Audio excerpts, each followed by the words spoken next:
Hey guys, V. Ragoni, Max, high performance real estate entrepreneur. So today, what am I going to bring to you? Well, we're going to be talking about how to stay broke and get rich. That's right, stay broke, get rich. Now you might say, well, I'm already broke, so let's talk about getting rich. So before we do that, let's smash the like button. Let's subscribe to the channel, because then that helps me to bring you more content. And then also leave some messages, leave some comments. It'll help me to understand what more you'd want to talk about. So that's right. You're already broke, right? Most people are. 61% of Americans are living paycheck to paycheck. That's right. 61% of Americans are living paycheck to paycheck. Now, does that sound familiar for you? And if it does, well, you're just part of the majority. I was always broke, but I was always getting rich. All right, now you might say, well, what's the secret in that deal? Well, it's how you're broke, right? Now, number one, I always define there's a difference between being poor and being broke. Poor is both a state of mind and a financial situation, which means that, you're having a hard time eating, okay, roof over your head, clothes on your back. That's being poor. Now, yes, there's a way out of being poor also, but we're going to focus right now on where most people are, and that is being broke. Being broke, but not being rich. So how do we go to that? How do we go from broke to rich? Well, let me kind of tell you how I did it. Because if I can tell you how I did it, well, then maybe you might be able to find some wisdom in that and be able to move forward. Eshley said, the philosopher, he said, the mother of wisdom is memory. And so we're going to work off of my memory a little bit here so that you can then get some of the wisdom. All right? Now, what I mean is that I was always trying to save money in the beginning, and I could never save money. And now I don't know if that's what you have found, trying to put money, save a great deal of money to buy stocks or buy bonds. It was always difficult. Now, I know you've got your 401ks and stuff like that, but we're not talking about that right now. We're talking about the money you make in your paycheck and you take home. Now, I know you're probably putting 2 or 3% into that 401k, but we're talking about the vast majority of the money you bring home. Now, from when you were a kid and you had a part-time job, you pretty much you spent it all.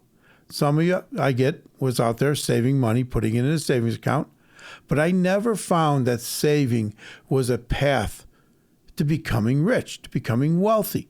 What I found saving was a way in which to make the banks wealthy, make the bankers rich. Because you put your money in the bank, they pay you now a decent rate of interest. Now, because the Fed raised interest rates 11 times, you've gone from having 0.25% in a savings account up to more like 3.5% or 4%. But you think you're going to get rich on 3.5% to 4% growth when inflation is still at over 4 to 5?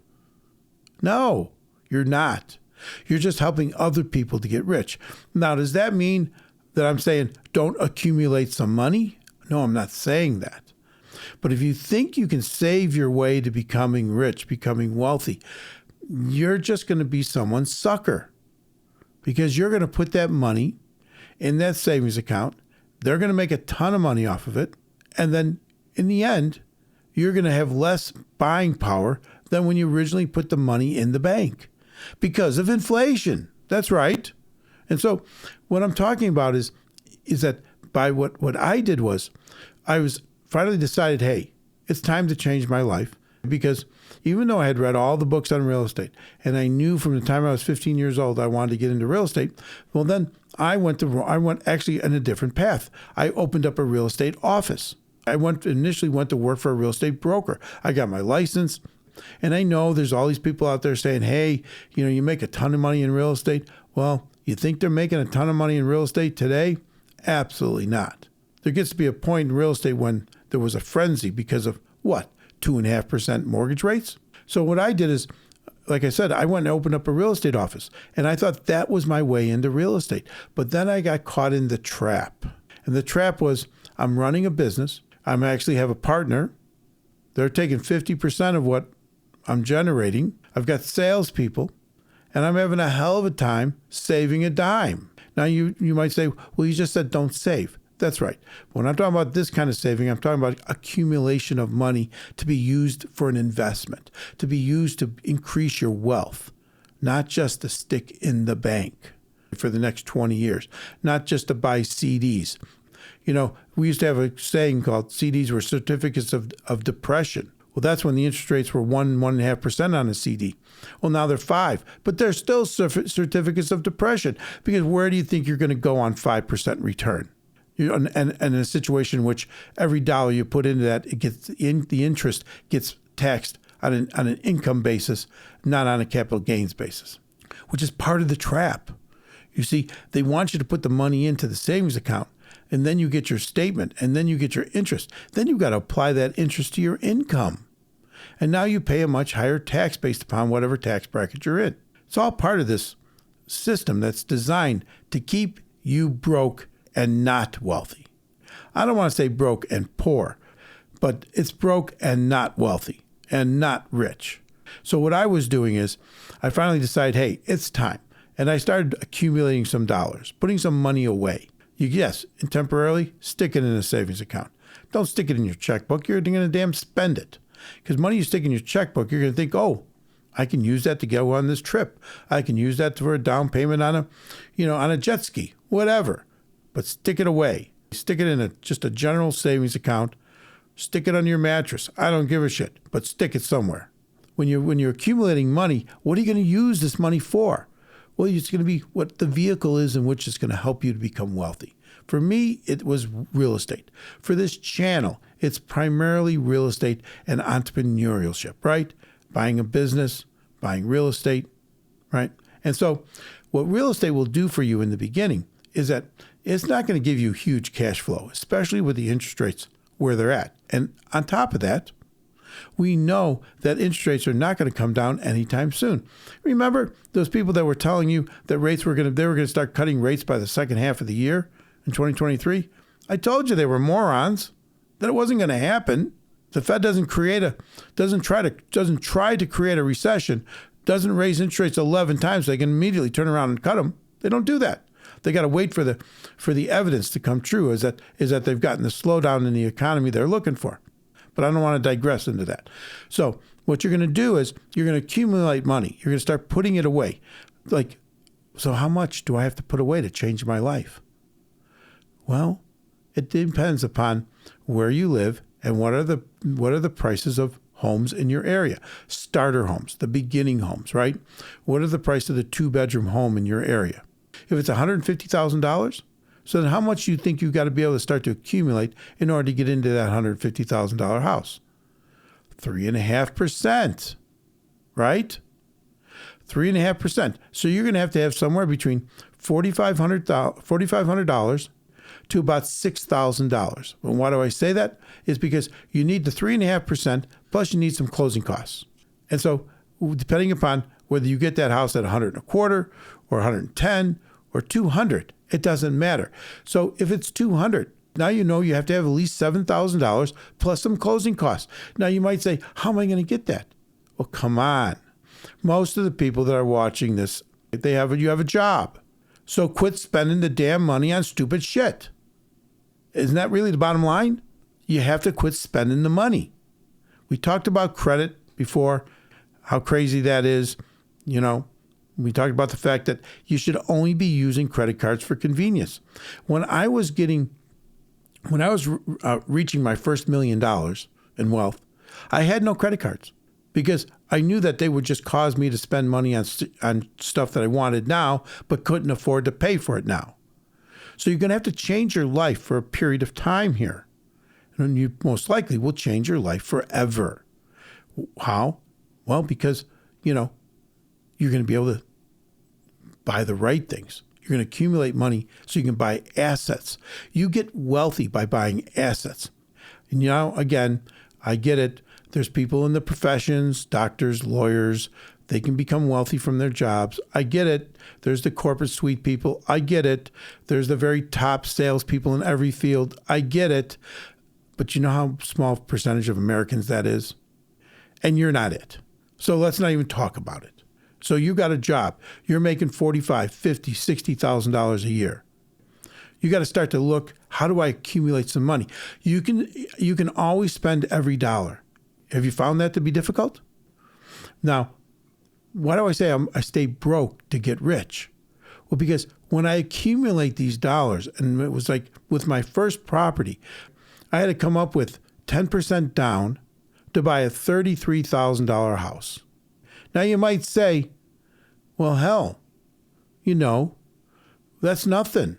You bought a house for $33,000. They're $200,000 now. I get it, but we were in the middle of a real estate recession. I was a real estate salesperson. I had to go paint on the side, paint houses to accumulate money, and I still was able to buy a house through seller financing by putting $3,000 down, and my mortgage payment was like $300 a month. Now, you think that's any different than today? It's easier. And my interest rate was 10%. So, yeah, your prices of homes are higher today, but you make a hell of a lot more money. And the interest rates are even lower. After doubling, they're still, more than doubling, they're still lower than they were when I bought my first house. Are you going to buy that first house? Is that going to be the house you're going to move into, raise your family, live there forever? No. If it's an FHA loan, you got to live there for the first year. I keep saying this. You got to live there for the first year. By about the 8th month, you should be actively looking for another house. So that when you get to about the 11th, 12th month of living there, you are now doing what? You're out putting a contract on another property. That's how this game works. And you might say, well, then where do I get the money for that? Well, it's been another year. Maybe you also hacked your house a little bit. Maybe you're single or you're just the two of you. And so then you rented out one of the bedrooms or you rented out the garage for storage for somebody, whatever, the basement. You got to figure out ways to bring in extra money. So between now and the following year, stay broke to get rich. So you're going to put together another $7,000.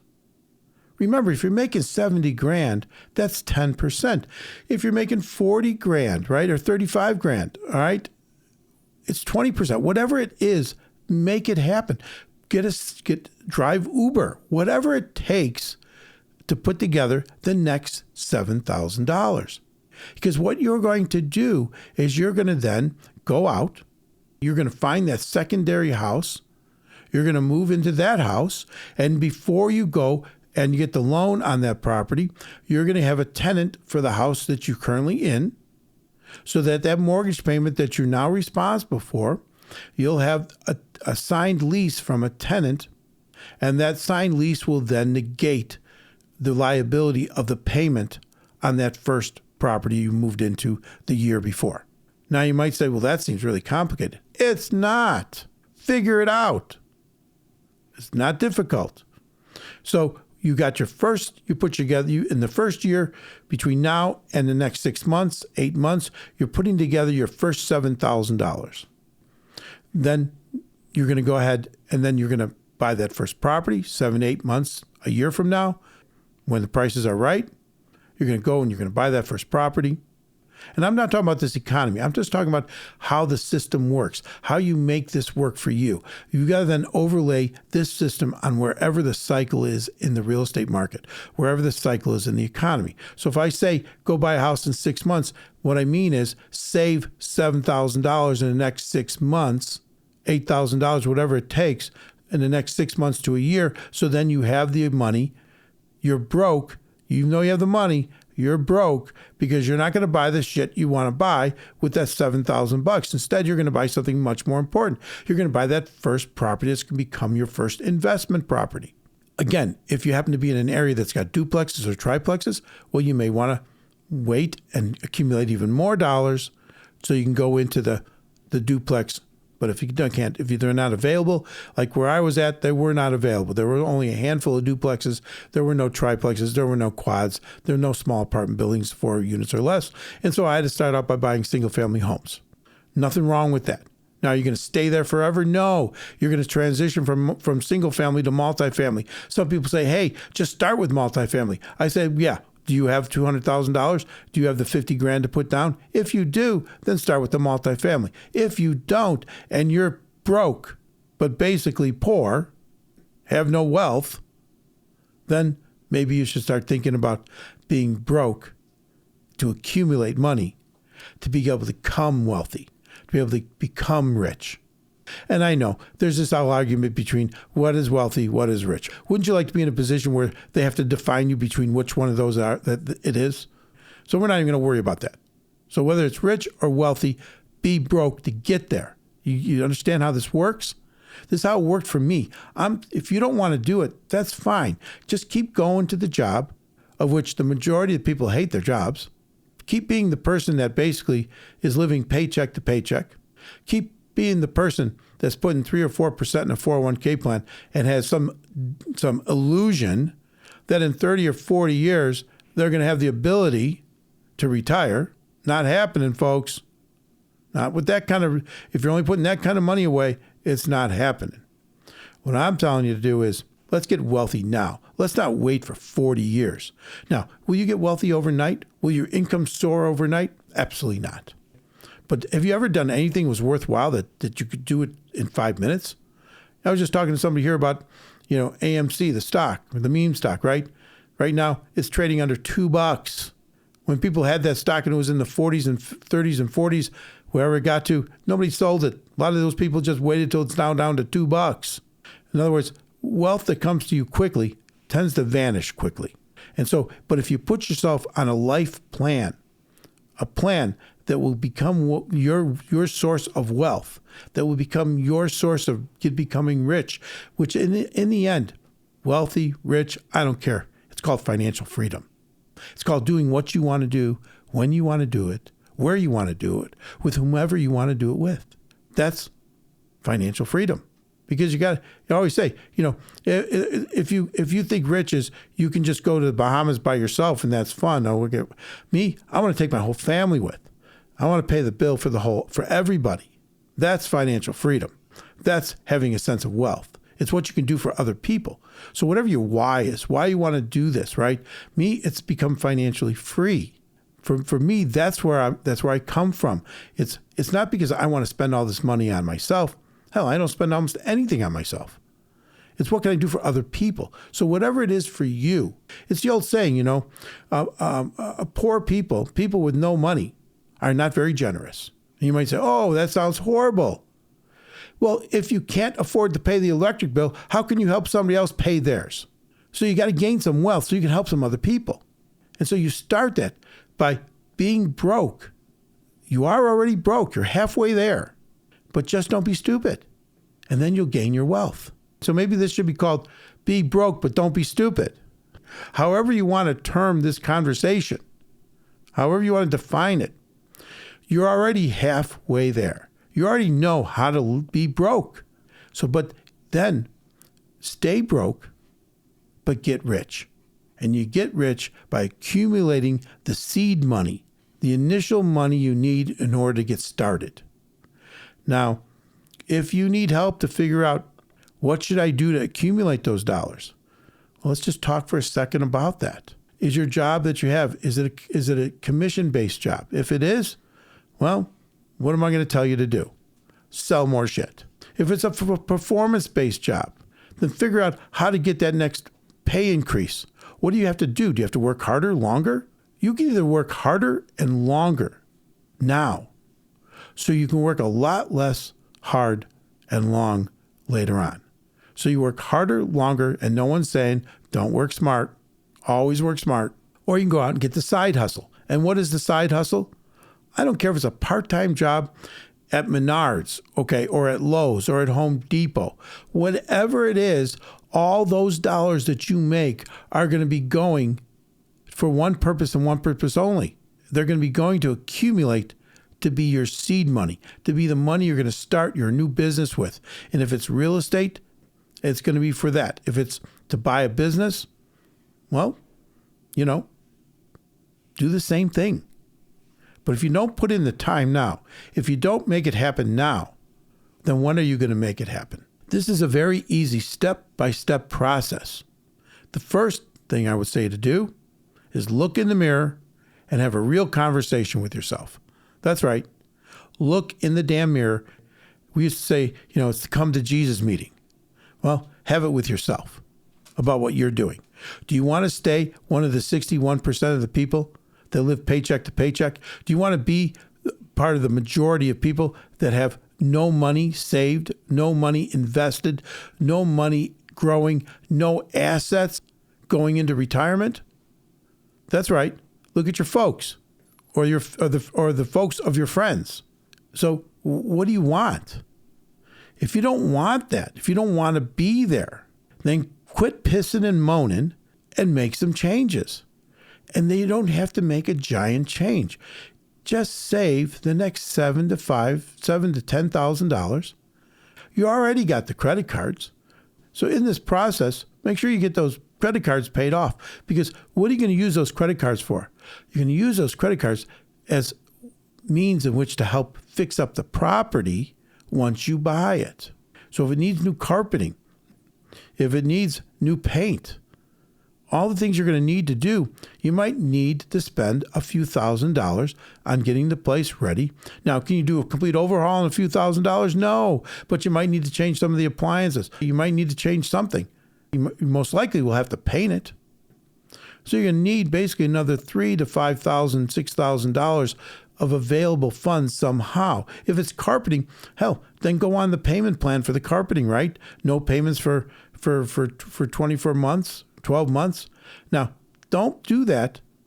Don't do one of those payment plans for furniture for your house. Do it for carpeting, in which then you're making money from that carpeting. And then you're using the rent to help pay that bill off. Remember, there's always a way around. You might say, well, you should never use a credit card for anything, except pay it all off at the end of every month. Yes, don't use a credit card for consumer purchases. When you're buying carpeting for a rental property, it is no longer a consumer purchase. You literally can write it off, whether it be through depreciation or a straight write-off against your income. All right? Figure it out. But you need to have access first to the $5,000 to $7,000 you're going to need for the down payment. And then you're going to need some available credit or cash to help fix it up. So, and then you can get a tenant in there. Now, what I would always do is when I bought my first rental property, you're usually based upon when you close on the property. You usually close at the end of the month. That's what I would do. Then my first payment wasn't for like 30 days.